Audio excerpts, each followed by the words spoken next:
to wrap up a chronology of the Persian Wars written by Herodotus. We have 499 to 494 BCE, the rebellion of Greek cities in Asia Minor, 490, the Battle of Marathon and the Marathonimachoi, 480 to 479, Xerxes invades Greece, 480, battles of Thermopylae and Salamis, 479, the Battle of Plataea, and then we have the rise of Macedonia and the conquests of Alexander the Great.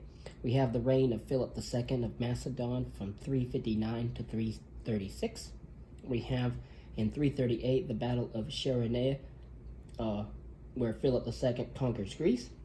From 336 to 323, we have the reign of Alexander the Great. At 334, Alexander invades Asia, and we have the Battle of Granicus River. In 333, we have the Battle of Issus. In 331, the Battle of Gaugamela. In 330, the fall of Persepolis, the Persian capital. In 337, Alexander the Great enters India. In 326, we have the Battle of the Hydaspes River. And then in 323, Alexander the Great dies.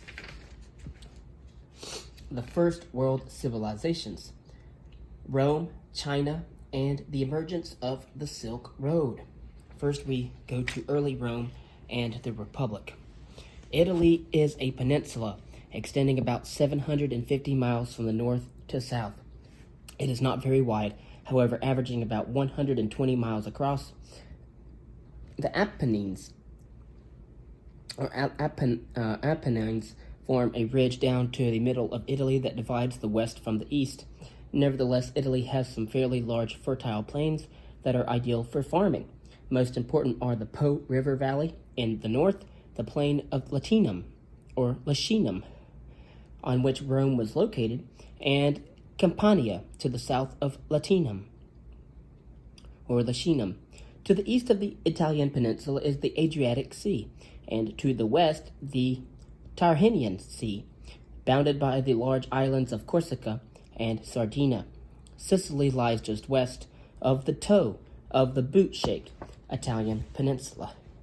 In ancient Italy,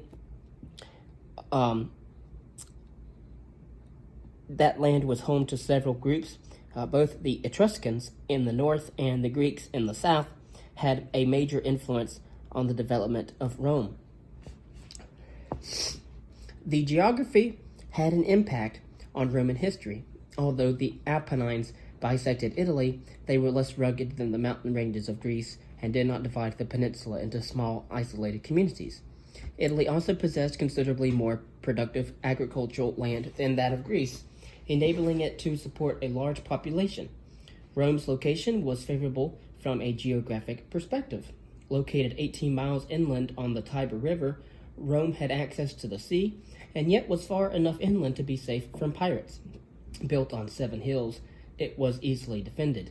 Moreover, the Italian peninsula juts into the Mediterranean, making Italy an important crossroads between the western and eastern ends of the sea.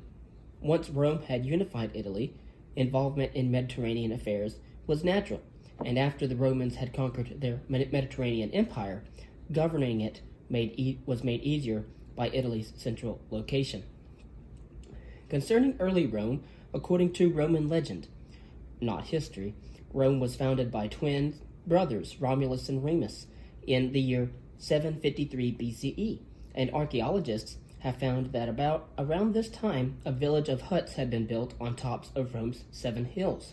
The early Romans, basically a pastoral people, spoke the Latin language, which, like Greek, belongs to the Indo-European family of languages.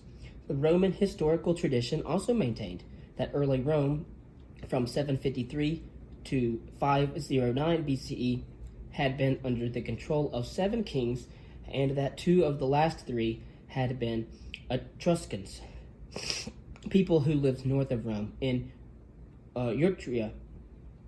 Historians have believed that the king list may have some historical accuracy, however. What is certain, though, is that Rome did fall under the influence of the Etruscans for about 100 years during the period of the kings, and that by the beginning of the 6th century BCE, under Etruscan influence, Rome began to emerge as a city. The Etruscans were responsible for an outstanding building program. They constructed the first roadbed of the chief street through Rome, the Sacred Way, and that was constructed before 575 BCE. It was called the Sacred Way and was built by the Etruscans who first built the roads. And they oversaw the development of temples, markets, shops, streets, and houses. They had interesting burial tombs.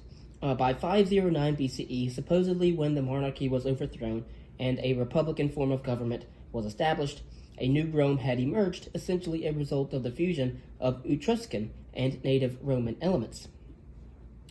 The transition from the monarchy to a Roman Republic government was not easy. Rome felt threatened by enemies from every direction, and in the process of meeting these threats, embarked on a military course that led to the conquest of the entire Italian peninsula. And so we know that Rome is transitioning from a monarchy to a republican government. The Roman conquest of Italy.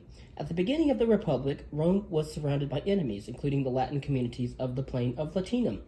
If we are to believe Livy, which was one of the chief ancient sources for the history of the early Roman Republic, Rome was engaged in almost continuous warfare with these enemies for the next 100 years. In his account, Livy provided a detailed narrative of Roman efforts. Many of his stories were legendary in character. Writing in the 1st century BCE, he used his stories to teach Romans the moral values and virtues that had made Rome great. These included tenacity, duty, courage, and especially discipline. By 340 BCE, Rome had crushed the Latin states in Latinum.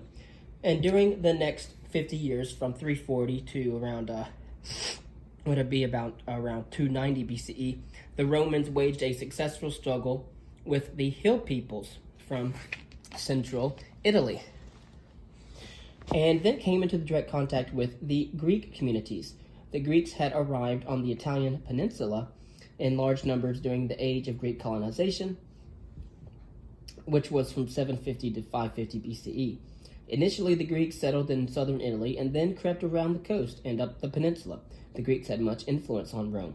They cultivated olives and grapes, passed on their alphabet, and provided artistic and cultural models through their sculpture, their architecture, and literature. By 267 BCE, the Romans had completed the conquest of southern Italy by defeating the Greek cities.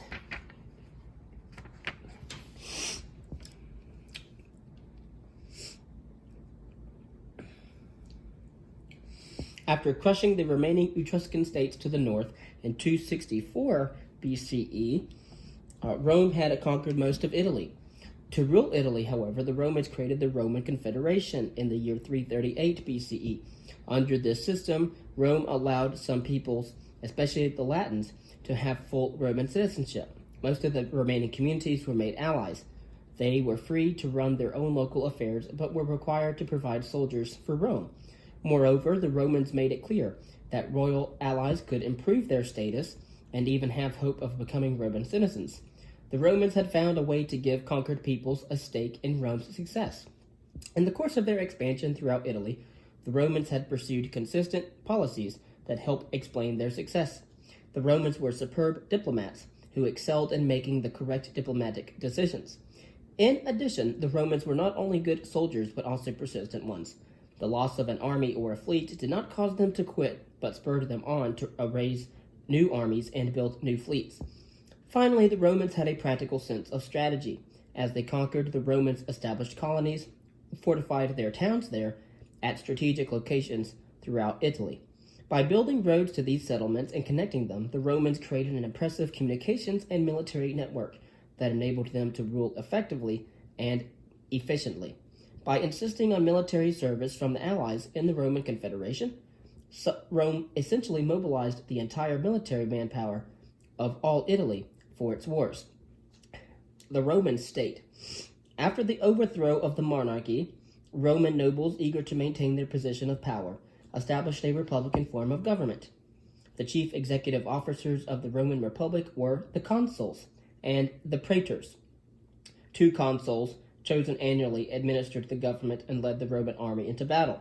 The officer of praetor was created in 366 BCE. The praetor was in charge of civil law as it applies to Roman citizens, but he also could lead armies and govern Rome when the consuls were away from the city. As the Romans' territory expanded, they added another praetor to judge cases in which one or both people were non-citizens. The Roman state also had a number of administrative officials who handled specialized duties, such as the administration of financial affairs and supervision of the public games of Rome. The Roman Senate came to hold an especially important position in the Roman Republic. The Senate, or Council of Elders, was a select group of about 300 men who served for life. The Senate could only advise the magistrates, but this advice was not taken lightly, and by the 3rd century BCE had virtually the force of law. The Roman Republic had a number of popular assemblies. By far the most important was the Centuriate Assembly. Organized by classes based on wealth, the Centuriate Assembly was structured in such a way that the wealthiest citizens always had a majority. This assembly elected the chief magistrates and passed laws. Another assembly was the Council of the Plebs, came into being as a result of the struggle of the orders. This struggle arose as a result of the division of early Rome into two groups. First, you have the patricians and then the plebeians. The patricians were great landowners who constituted an aristocratic governing class. Only they could be consuls, magistrates, and senators. The plebeians or the plebeians constituted the considerably larger group of non-patrician large landowners. They were less wealthy, artisans, merchants, and small farmers. Although they too were citizens, they did not have the same rights as the patricians. Both patricians and plebeians could vote, but only the patricians could be elected to governmental offices. Both had the right to make legal contracts and marriages, but intermarriage between patricians and plebeians was forbidden. At the beginning of the 5th century BCE, the plebeians began to seek both political and social equality with the patricians, again around the 5th century. The struggle between the patricians and plebeians dragged on for hundreds of years, but the plebeians ultimately were successful. The Council of the Plebs, a popular assembly for plebeians only, was created in 471 BCE, and new officials known as tribunes of the plebs were given the power to protect plebeians against arrest by patrician magistrates. A new law allowed marriages between patricians and plebeians, and in the 4th century BCE, plebeians were permitted to become consuls. And finally, in 287 BCE, the Council of the Plebs received the right to pass laws for all Romans. The struggle between the patricians and the plebeians had a significant impact on the development of the Roman state. Theoretically, by 287 BCE, all Roman citizens were equal under the law and could all strive for political office. But in reality, however, as a result of the right of intermarriage, a select number of patrician and plebeian families formed a new senatorial aristocracy that came to dominate the political offices.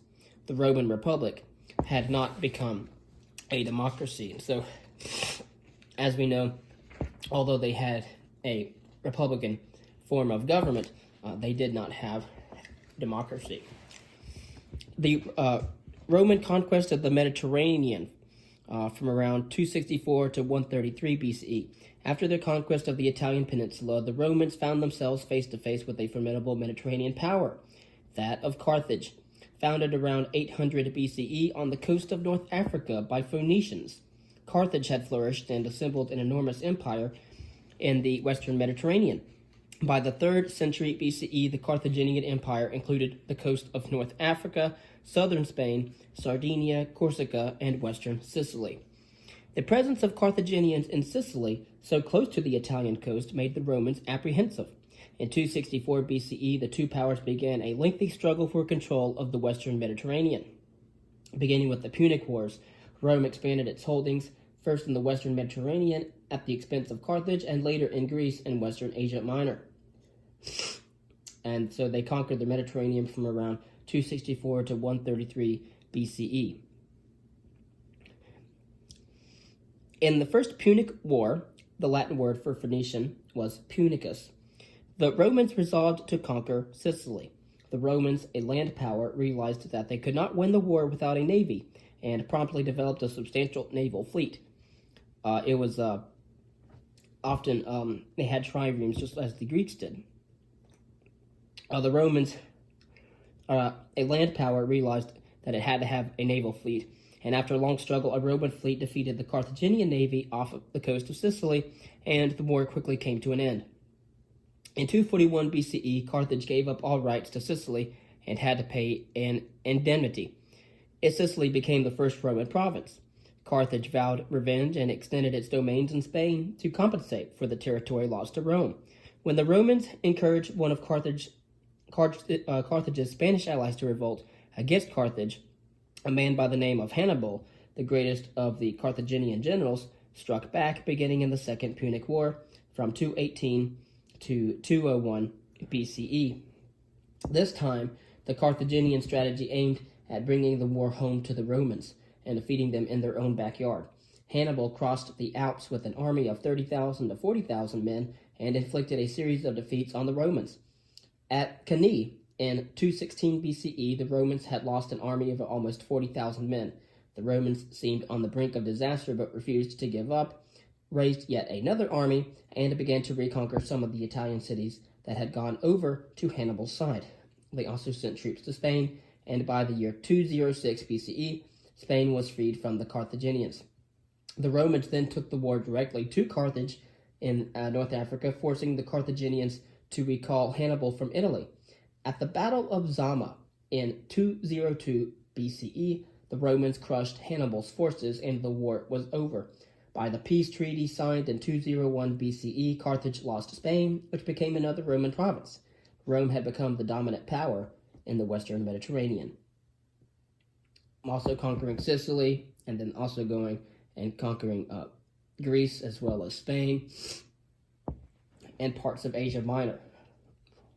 50 years later, after 201 BCE and the Battle of Zama in 202 BCE, the Romans fought their third and final struggle with Carthage. In 146 BCE, Carthage was destroyed. For 10 days, the Roman soldiers burned and pulled down all of the city's buildings. The inhabitants, that of 50,000 men, women, and children, were sold into slavery. The territory of Carthage became a Roman province called Africa. During its struggle with Carthage, Rome also had problems with the Hellenistic states in the eastern Mediterranean. And after the defeat of Carthage, and after the Romans had named that continent Africa, Rome turned its attention there. In 148 BCE, Macedonia was made a Roman province. And 2 years later, Greece was placed under the control of the Roman governor of Macedonia.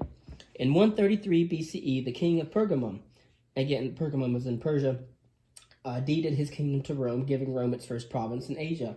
Rome was now master of the Mediterranean Sea. Concerning the Roman army, by the 4th century BCE, the Roman army consisted of 4 legions, each made up of 4,000 to 5,000 men. Each legion had about 300 cavalry and the rest infantry. In the early republic, the army was recruited from citizens between the ages of 18 and 46 who had the resources to equip themselves for battle. Since most of them were farmers, they enrolled only for a year, campaigned during the summer months, and then returned home in time for the fall harvest.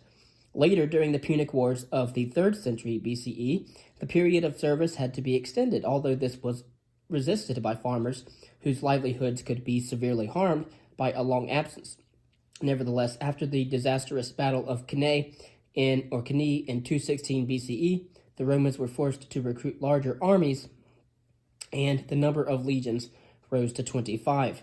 Major changes in recruitment would not come until the 1st century BCE, with the military reforms of Marius. Next, we will discuss the decline and fall of the Roman Republic. And then we'll go over, we'll do a comparison of Roman roads and Chinese roads.